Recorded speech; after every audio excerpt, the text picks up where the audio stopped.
Today's speech is about collagen, and not in the classical beauty arena, because this is what collagen is known for widely. We will talk a little bit about collagen and sport and performance nutrition. And I will start with some scientific topics and tell you a little bit about why collagen makes sense in this arena. And then Eric will give you some insights in, let's say, real world, and why this really matters on a personal level and is relevant for consumers. So first of all, the question might be collagen, sport, why? Yeah, why should collagen have any connection to sport, or why collagen at all? Because first of all, and we hear this very often, collagen as a protein source is not so high in quality. PDCAAS is 0, protein quality. The taste is not absolutely neutral, and it's definitely an upcycling product from the animal raw material industry. So why collagen is so interesting? And the answer is, first of all, because collagen is the most abundant protein in humans. You have it basically everywhere. If you would do a biopsy today, anywhere in your body, likely to find collagen is more than 97%. Second reason is you're losing a lot of collagen while you are aging. And the acceleration, the speed of losing collagen accelerates with age up to 2% when you're getting older, like 55 and 60 years old.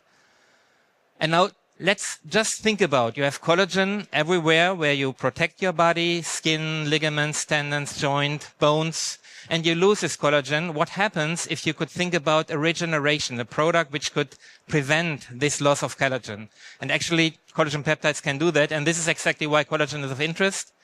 And it gives these benefits to the consumer, which is at the end what really matters. Consumer perceive the benefit.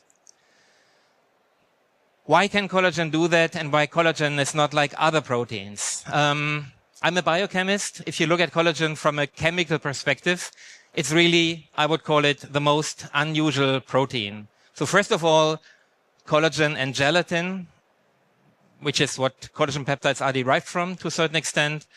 You can look into the areas of hydrocolloids, and you have all these hydrocolloids like pectin, xanthan, carrageenan, all these carbohydrates. Any hydrocolloid is a carbohydrate with just one exception, gelatin. Gelatin is the only hydrocolloid which is a protein.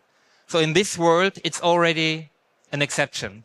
If you go to nutritional proteins, you see a lot of hype and buzz around high PDCAAS, whey, casein, all these plant proteins, which are consumed because of a high concentration of essential amino acids. And then you have collagen. Why? Not because of a high content of essential amino acids. So there must be a reason why collagen is in this arena, and the reason is that collagen is absorbed to a very high percentage as a peptide. Collagen is a source of amino acids. But this is not the reason to take it. The reason to take collagen is because you partially absorbed collagen in form of longer peptides, up to 30, 40 amino acids. And this brings then a certain benefit which is unique in the collagen or in the protein world. Why this is based on the chemical structure of collagen. Just very briefly, you see here the amino acid composition of collagen, and one specific amino acid which is really unique among the 20 biogenic amino acid, which is proline. Proline is the only amino acid which is where the amino group is embedded in a ring, and that simply means it's a very stiff, rigid structure. And from a biochemical perspective, we call this amino acid a helix breaker. If I want to design a protein and I want to break the helix and force the protein into a specific form, I take proline.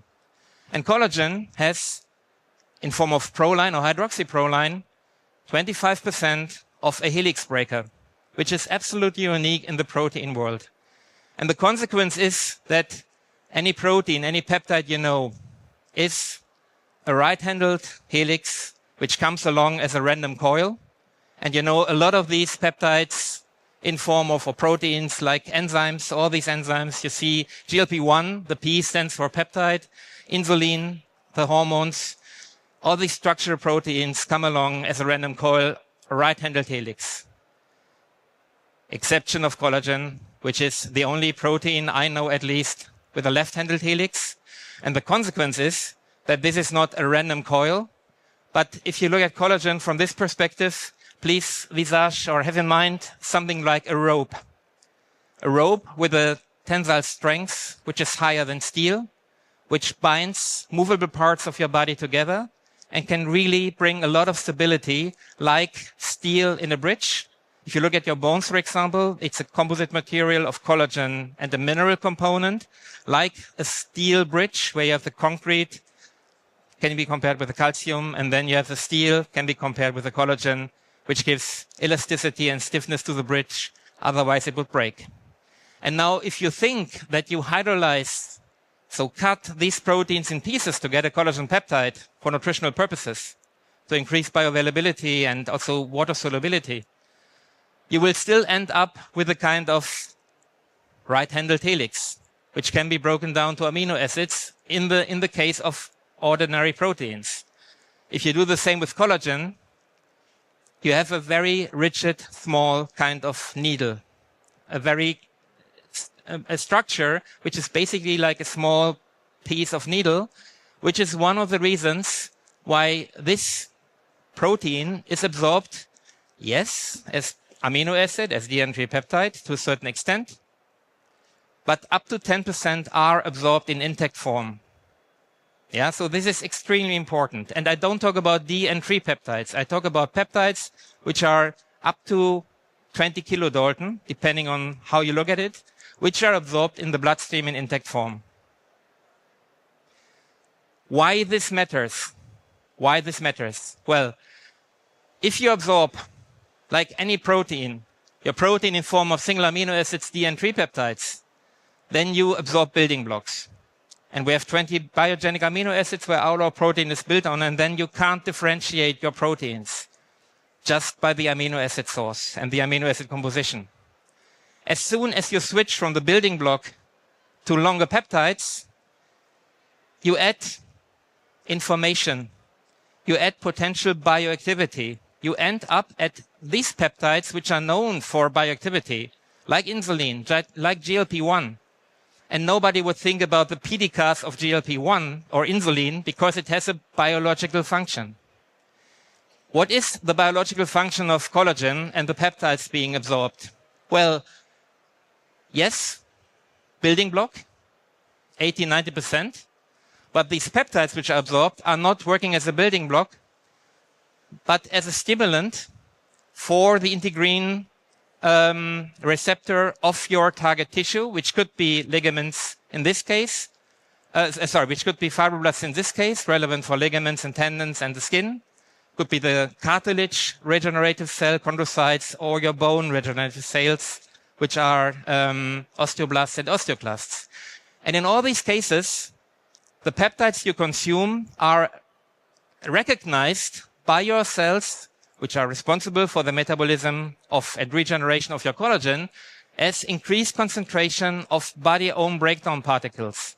Because these cells, during the catabolic part, produce a lot of collagen peptides by cutting down and regenerating our own body collagen. They release proteases, enzymes to cut down body-owned collagen. So you're full of collagen peptides. And if you drink even more, you increase the concentration of what the cell thinks is a breakdown particle.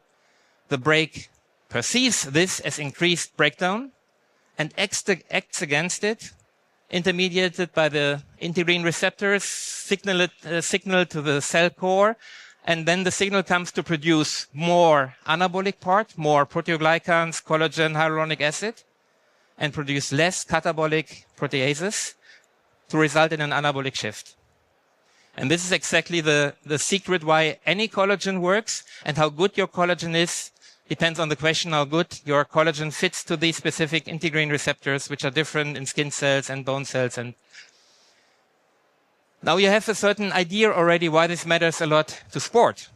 Because sport is, of course, the muscle, but far beyond the muscle, also any muscle is connected by tendons to the rest of the body. You have a lot of collagen being responsible for your sport performance. And if you think in injuries, if you look at the list of top 10 injuries in sport performance, most of them are connected not with the bone and not with the muscle, but with ligaments and tendon ruptures in any case. So obviously, this could be of high relevance. Is this of high relevance? Can we prove? Do we have science to show you that this is of high relevance? And is it of high relevance for consumers, for real professional sport people? The answer in both cases is yes. 2 slides on the science. The first study, which is not shown here, was a study we did at the Australian Institute of Sports. And we found there that the return to sport time, so the time professional sport people, Australian Olympic sport people, and Olympic winners have to get back to sport after an injury is significantly reduced if you take collagen. And based on that, we asked the question why this could happen, and we found that in a study which was done published in 2018 in Freiburg University, we could see that the quality of your ligaments and tendons is increased, and the stability of your ankle joints and your joints is increased when you do a specific placebo-controlled trial comparing the functionality in the case of running, jumping, landing, and the stability of your ligament and tendon apparatus under these conditions. So this was the first incidence that it could really have a consequence, measured in a placebo-controlled trial, on your stability and how you feel not only when you have an injury, but also under normal conditions. And then we went 2 steps deeper, looking into the quality of your ligaments and tendons. We did 2 studies by 2 different methods, basically the same study by 2 different methods. We did a ultrasound analysis, which is more relevant for the diameter of the tendons. And then also we repeated the same study and used MNR or magnetic resonance imaging, which is more a quality parameter for the tensile strength, for the flexibility, and for the length of your tendon apparatus. And the results in both cases is that you have a significant longer, thicker, better quality of your tendons. And this paper, the one from 2023, where we used MNR, won also the prize for the best paper in this scientific journal. It's not only ligaments and tendons, however. Many people have also joint problems when doing sport. And this is a study not with people with joint disease, but healthy subjects with a sport-induced joint issue. So younger people, sport people, 68 subjects, random controlled trials, a lot of sports students, so average age I think was around about 25 years, 12 weeks, 5 grams of a specific collagen peptide. And you can see a significant improvement, not only in the pain after sport compared to placebo, but you can also see the consequence of secondary treatment, ice packs, and simply massages to feel better after sport is significantly reduced. People felt better when using these peptides. And the final one is to go even 1 step further, because ligaments, tendons, and joints, this is all reactive or protective. Yeah, so you can basically take care that your body feels stronger and more rigid and more safe. But can collagen peptide really have an effect also on the performance? And the answer is yes. We did 2 studies. We just show you one. This is the one in men. We did a second study in women, looking at the endurance performance of collagen peptides. And the easiest parameter to measure is really in a time trial, the running distance. And here we found an improvement, of course, after 3 months for both groups. Everybody who started this, we took a number of round about 32 sport people who used to do marathons, but not professional sport people, and everybody improved. But the improvement was significantly better in the collagen peptide group. And this is an improvement of round about 700 meters. So basically 2 stadium rounds. So think about, you do your competition, you do your training, you do this for 3 months with a friend. You take collagen, your friend doesn't. And after 2 months or after 12 weeks, you are able to run 2 rounds faster than your friend. So when you arrive, the other one still needs to do 2 rounds before he ends the competition. And the physiological parameter behind is that you increase your mitochondrial density significantly. You increase the amount of mitochondria in a certain volume of your muscles. And this you can measure with an improvement of the respiratory quotient. You can measure this with an improvement of your lactose threshold and even the individual anaerobic threshold, which is this man with a hammer when you do a marathon who comes at kilometer 35 and simply you don't have any glucose anymore to burn into energy, to oxidize. And when fermentation starts and lactose appears, this can be improved by 1 kilometer per hour, which is, if you look at it from a difference perspective, just by taking a collagen supplement, you significantly improve your individual lactose threshold and you have a better ability to do your performance. This was a science. Does this matter for consumer? Can they feel it? Can they perceive it? And this is what Eric might give you a glimpse on. Please give a welcome, nice welcome to Eric Hille.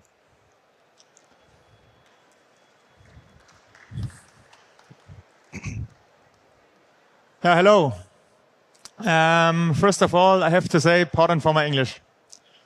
My name is Erik Hille. I'm a long-distance runner from Germany, and my current PBs are 2:12:09 for the marathon run last year in December in Valencia, and 63 minutes and 48 seconds for the half run this year in February in Barcelona.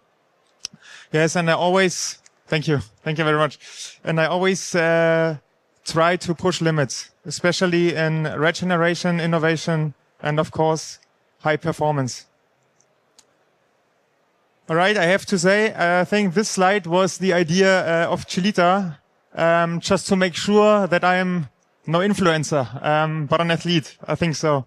Yeah, I medaled silver at the German Marathon Championship last month in Hanover. And yeah, how did I get there? I call it the long way to go. First of all, I want to start with my access to collagen. It was the year 2021. 2 weeks out of the Berlin Marathon in absolutely top shape. We did a key session. It was 4x5K at around marathon pace. At that time, that was 3 minutes and 10 seconds per kilometer. My trainer was on the bike with me. After the third rep, there was a sudden pain in the sole of foot, and I thought, what the hell? I had no chance moving forward. We did a MRI as fast as possible with a serious diagnosis. I had a tear in the plantar fascia, as you can see on the picture.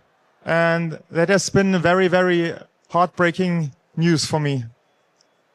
Yeah, through hell and back. A lot of questions. Like everything in life, we try to find out what happened, reason and causes, how to handle, how to get back as soon as possible.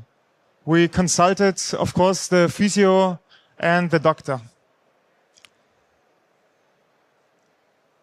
Physio and doctor with a very, very bad prognosis for me. No running for at least 6 months. That was not satisfying, not an option. And I don't give up that fast. I consulted my chiropractor, a former Olympian in the sprint, and a very important, confident, and a friend as well for me. Like every time when I am visiting him, he's doing an anamnesis. He found nothing. The muscles were good. There were no functional disbalance or something like that. And then he had a thought. It might be a lack of collagen. And I'm so grateful for this thought, because this thought changed a lot into positive. I call it the game changer. I did an internet research and found gelita collagen. And I ordered immediately. 2 days later, I started drinking collagen twice a day. In addition, as you can see on the picture, we did ultrasound 3 times a week with my mom, just to stimulate the metabolism of the tendon. And then the positivity came back. Positive effects. Yeah, I started running 2.5 months after injury, not like 6 months after injury like the doctor told me. The first race was 3.5 months after the diagnosis. I was not in top shape, but I was damn happy. Since then, everything changed. I do have a very, very consistent training over a long period. I do have a lower muscle tone, often told by my physio and my chiropractor. By myself, I do have a very, very smooth feeling during running. When we take a look into my data, we see a shorter regeneration time. And that shorter regeneration time makes an increasing volume and intensity possible. And this is the most important thing for long distance running. Yeah, consistent training. As you can see on the left side, it's the year 2022. 1 year after starting with collagen. I run in 2022 7,500 kilometers. On the right-hand side, you can see the year 2023. We increased up to 8,000 kilometers in that year. This is an increase more than 6%. That's a big increase for marathon running. In the year 2024, we did a kind of year of consolidation. You know what I mean? We run again around 8,000 kilometers this year, and I was getting fitter and even better. In the year 2025, we increased up to 8,500 kilometers, again more than 6%. This is a huge amount, and we are talking about an average of 163 kilometers per week. Next point for me is the shorter regeneration time. For example, I took a hard crescendo run, tempo run. We do like 5, 4, 3, 2, 1 kilometer in an increasing pace of 309 for the 5, 307 for the 4, 305 for the 3, 303 for the 2, and 301 for the last one. We did it with a 500-meter jog rest in 430 pace. As you can see, the heart rate drops down very fast, far from something in the 150s down to 120 and below. And this in 2 minutes and 15 seconds. 2 minutes, 15 seconds it's a 430 pace per kilometer. It isn't running that fast, but it isn't like standing still. You know what I mean? And that means a high aerobic level and a good ability to recover quickly. Yeah, becoming a better runner. Since using collagen, we did 3 sport scientific tests. And what we can see in the tests is that the running economy is getting better. The most important point for me is the speed at lactate threshold 3, which is a very, very important value for marathon running, is increasing at lactate threshold 3. When we're talking about running marathon, it's like between lactate threshold 2 and lactate threshold 3. It depends to the runner. And we increased it from 4.47 meters per second in 2023 to 5.55 meters per second in 2025. That means it's an increase from 303 minutes per kilometer down to 259 minutes per kilometer. And that's, yeah, for me, it's incredible. Yeah. And of course, in this relation, the VO2 max is increasing as well.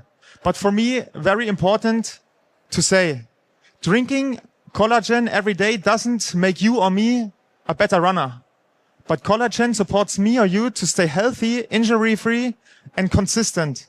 And that makes you or me a better runner. This is the point. And of course, collagen is no magic potion like a magic juice or something like that. But for me, it's a big part in a puzzle with a lot of pieces to become the best athlete I can be. Daily habit? Yes, of course. At least 15 grams of gelita collagen daily. On very hard training days, twice. A very hard training day means like a double threshold day where we do a lot of hard work in the morning and in the evening. We spoke about like 20 kilometers of hard work in the morning and 20 of hard work in the evening. And then I double the collagen consumption. The feedback of my chiro and my physio is overwhelming, especially the muscle tone. For me, a very, very important thing. And of course, shorter regeneration time. Just a little example. I'm able to run one day after a marathon, and this is quite unusual. Yeah, I thank you for your attention. Perfect. Thank you very much. Yeah, and just to conclude, collagen for us, we see it in the meantime as an essential ingredient. If you do sport, you're more extreme you do your sport, it should really be part of your diet. There's a lot of science around, 20 RCTs done now and published in peer reviewed journals just in the area of sport. No beauty studies here. And Eric is one of 50 athletes we have in a kind of observational program. And we always see the same, or hear the same feedback that people simply feel more comfortable. They do the same training as before maybe, but much easier, or they increase their training significantly or come back from a heavy injury and are able to do sport at all. And all this gives us a lot of confidence that collagen has a bright future in this area. Thank you very much. Any questions?